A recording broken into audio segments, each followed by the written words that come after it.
আজকে ভূত চতুর্দশী, তাই 14 রকম শাক নিয়ে বসে পড়েছি।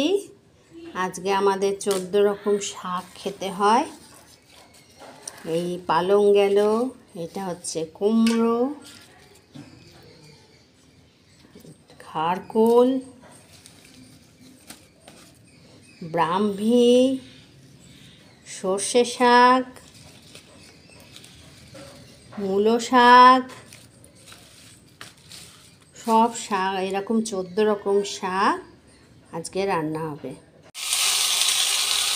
14 রকম শাক কুচিয়ে ভালো করে ধুয়ে নিয়েছি, এবার সেদ্ধ করতে দিলাম। 14 শাক সেদ্ধটা এবার দিয়ে দেবো। নুন দিয়ে সেদ্ধ করেছি, তাই নুন দেব না, সামান্য একটু মিষ্টি দিয়ে নেব। 14 শাক হয়ে গেল। আজকের দিনে আমাদের এগুলো খেতে হয়, রিচুয়ালে আছে, খেতেও ভালো লাগে।